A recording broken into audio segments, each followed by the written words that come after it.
ગાંધીધામના ટ્રાન્સપોર્ટ વેપારીના અપહરણ કેસનો ભેદ ઉકેલાયો। 5.55 કરોડ રૂપિયાની યુએસડીટી ખંડણી વસૂલનાર 7 આરોપી ઝડપાયા। ગાંધીધામના ટ્રાન્સપોર્ટ વેપારીનું અપહરણ કરી દુબઈમાં રહેતા તેના ભાઈ પાસેથી 5,84,500 યુએસડીટી અંદાજે 5.55 કરોડ રૂપિયાની ખંડણી વસૂલવાના સનસનાટીભર્યા કેસનો પૂર્વ કચ્છ પોલીસે ભેદ ઉકેલી 7 આરોપીઓની ધરપકડ કરી છે। આરોપીઓએ વેપારીને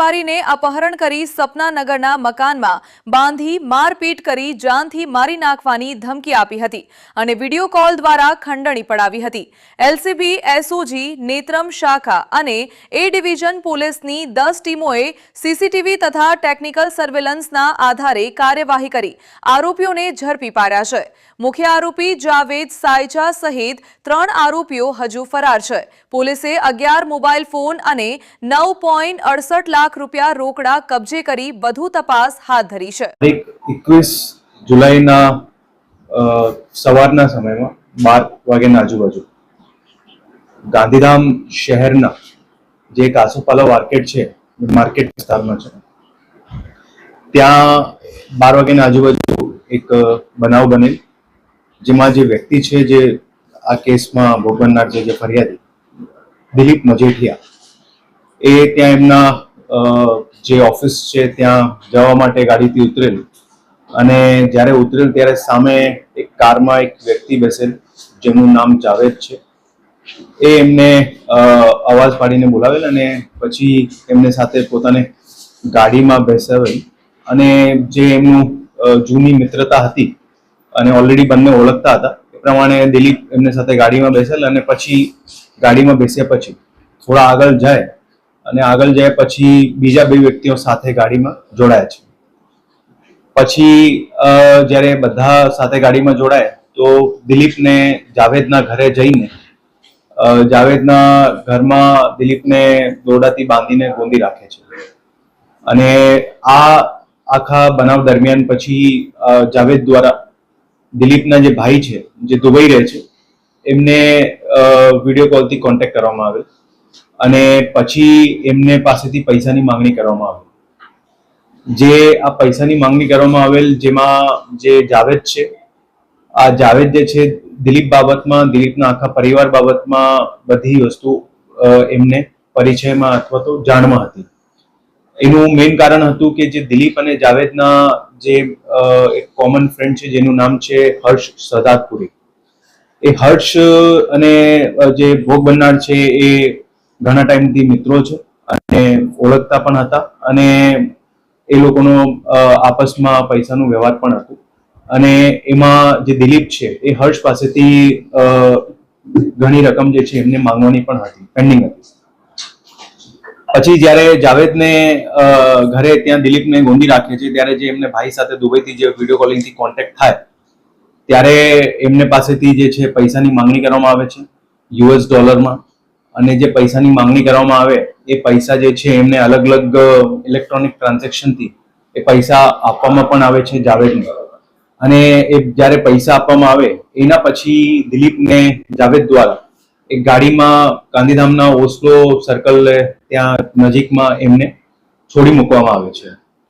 જ્યારે બનાવ બનેલ હતું, બનાવની જ્યારે પોલીસને જાણ થઈ, જ્યારે આ બધું ચાલતું હતું ત્યારે તાત્કાલિક એ ડિવિઝન પોલીસ સ્ટેશનની ટીમ, એલસીબીની ટીમ અને ખાસ કરીને રેન્જ આઈજી શ્રી ચિરાગ કોરડિયા સરના માર્ગદર્શન હેઠળ અલગ અલગ ટીમો આમાં ગોઠવવામાં આવેલ હતી અને તાત્કાલિક જે પ્રાથમિક માહિતી મળી એ મુજબ જે એમની શોપથી, યાની કે જે ઓફિસ હતી, ત્યાંથી જે એમને ગાડીમાં બેસાડવામાં આવેલ હતું અને ત્યાંથી લઈને અલગ અલગ જેટલા એંગલ્સ હતા એ બધા અલગ અલગ ટીમ દ્વારા એમાં તપાસ કરવામાં આવતા હતા અને મીનવાઇલ જે આપણે વાત કરી એમાં જ્યારે 12 વાગ્યાના આજુબાજુ એ ગાડીમાં બેઠ્યા અને લગભગ 2 કલાકમાં એમને પાછો ડ્રોપ કરવામાં આવેલો। પ્રાથમિક રીતે ફરિયાદી દ્વારા, કારણ કે જ્યારે તાત્કાલિક તાજેતરમાં બનાવ બનેલો જ હતો, તો જે પ્રાથમિક રીતે ફરિયાદી દ્વારા જે વસ્તુ જાણવામાં આવેલી એ પ્રમાણે ઇનિશિયલ એવી જાણ મળી હતી કે 20 લાખ રૂપિયા એમને આંગળીયાથી ટ્રાન્ઝેક્શન થઈ રહ્યું છે અને એમાં ટ્રાન્ઝેક્શન થયું નથી પછી, કારણ કે દરેક જગ્યાએ જે છે પોલીસનો મુવમેન્ટ ચાલતો હતો, એવી પ્રાથમિક વિગત હતી। પણ જ્યારે જ્યારે બનાવની આગળ તપાસ કરવામાં આવતા ત્યારે આ વિગત બારે આવી કે ખરેખર જે છે પૈસાનું ટ્રાન્ઝેક્શન, કારણ કે જે જાવેદના ઘરે દિલીપને ગોંધી રાખેલું હતું આ એક રૂમમાં હતો અને બીજા રૂમમાંથી જાવેદ દ્વારા એમના ભાઈથી કોન્ટેક્ટ કરવામાં આવેલો હતો અને પછી એ બધા ટ્રાન્ઝેક્શન થઈ રહ્યા હતા. એટલે ટોટલ મળાવીને લગભગ $5,85,000 જે છે US ડોલર એમનું ટ્રાન્ઝેક્શન થયેલું, જેનું લગભગ જે માર્કેટ કિંમત છે ત્યાં પૈસા મળ્યા પછી જે છે એમને દિલીપને ત્યાં ડ્રોપ કરવામાં આવેલું. બનાવ ગંભીર હતું અને એ પ્રમાણે પોલીસ દ્વારા પણ ગંભીરતાથી આ બનાવની તપાસ પણ ચાલતી હતી અને અલગ અલગ બધા એંગલમાં પોલીસ દ્વારા તાત્કાલિક જ્યારે બનાવ બન્યું ત્યારે જ જે છે તપાસ ચાલુ કરવામાં આવેલ હતી. અને જે બનાવની વિગત અત્યાર સુધીમાં ધ્યાને આવેલ છે, જે કારણ શું હતું, કોણ કર્યું, આખી વસ્તુ, એમાં જે સૌથી મેઇન વસ્તુ છે કે આખી પ્લાનિંગ જે છે હર્ષ સરદારપુરી દ્વારા કરવામાં આવેલ હતી, જે દિલીપના મિત્ર પણ છે અને લગભગ એમની બધી બાબતોમાં હર્ષ સરદારપુરીને ખબર હતી કે દિલીપનો પરિવાર શું છે, એમની એક્ટિવિટી શું છે, શું મુવમેન્ટ હોય છે, બધી બાબતમાં હર્ષ સરદારપુરી જે છે એમના ઓલરેડી અલગ અલગ જગ્યાએથી ઘણા બધા દેણદારી છે પૈસાની. એટલે આની સાથે સાથે જાવેદને પણ જે છે એ મિત્ર હતા. એટલે હર્ષ અને જાવેદ અને એમની સાથે બીજા 2-3 લોકો એ બધા સાથે મળીને આ આખી બનાવની આખું કાવતરું જે છે એ લોકો દ્વારા રચવામાં આવેલું. અને એમાં જે હર્ષ દ્વારા પ્લાનિંગ હતી અને જે એક્ઝિક્યુશન હતું એ એક્ઝિક્યુશનમાં જાવેદને સાથે બીજા 2 લોકો, જેમાં એક રિઝવાન કરેન છે અને એક સોહેલ કરેન છે, એ લોકો દ્વારા એનું એક્ઝિક્યુશન કરવામાં આવેલું. અને જે હર્ષ છે એમને પૈસાની જરૂરત હતી, જે પ્રાથમિક રીતે જાણવા મળે છે, એના માટે અને એના કોઈ દેણદારી હોય તો દેણદારી પૂરી થઈ જાય એના માટે જાવેદ સાથે મળીને અને બીજા જે લોકો સાથે છે, જેમાં જાવેદના ભાઈ પણ છે, જે એક શબ્બીર કરેન છે, જેમને પોલીસ દ્વારા ડિટેન કરવામાં આવેલો છે અને ઓલરેડી અરેસ્ટ કરવામાં આવેલું છે. અત્યાર સુધી આ બનાવમાં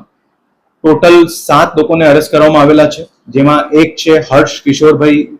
સરદારપુરી, જે મેઇન પ્લાનર છે. એની સાથે સાથે એક રાજ ધનવાની, જે રાજ ધનવાની છે ઓલરેડી જૂના એમના વિરુદ્ધ સાયબર ક્રાઇમના પણ ઓફેન્સ દાખલ છે. રાજ ધનવાનીનું પણ આમાં રોલ છે કે જે ઓવરઓલ પૈસાનું ટ્રાન્ઝેક્શન થયું દુબઈથી એમાં એમને કન્વર્ટ કરવામાં, પ્લસ આ કઈ રીતે આખું કરવામાં એમાં જાવેદને શીખવવામાં પણ એમનું રોલ છે. પ્લસ એમની સાથે સાથે એક ઇબ્રાહિમ બુચડ કરેન છે, હુસેન બુચડ, શબીર સાયચા, લક્ષ્મણ ઉર્ફે લચ્છુ હેમનાની, સચિન આનંદાની, એ 7 લોકોને અત્યારે પોલીસ દ્વારા ધરપકડ કરવામાં આવેલી છે. બીજા જે 3 લોકો વોન્ટેડ છે એમાં જાવેદ સાયચા, રિઝવાન ખીચા અને સોહેલ બુચડ, એ બધા ગાંધીધામ અને અંજારના છે. એટલે એ લોકોને અત્યારે પોલીસ દ્વારા શોધખોળ કરવામાં આવી રહી છે અને જે અત્યારે 7 લોકોની ધરપકડ કરવામાં આવેલી છે એમની રિમાન્ડની તજવીજ આગળમાં કરવામાં આવશે અને આગળની કાર્યવાહી પણ જે છે અત્યારે એ ડિવિઝન પોલીસ સ્ટેશન દ્વારા ચલાવવામાં આવી રહી છે. અત્યાર સુધીમાં ટોટલ લગભગ ₹9.5 લાખ જેટલી રિકવરી થઈ છે અને બીજા પણ રિકવરીના પ્રયાસો પોલીસ દ્વારા ચાલુમાં છે. જે આરોપી છે જાવેદ સાયચા, જેમાં ગાડીમાં શરૂઆતમાં જ્યારે દીપકને બેસાડેલ, એમના વિરુદ્ધ જૂના ગુના પણ દાખલ થયેલા છે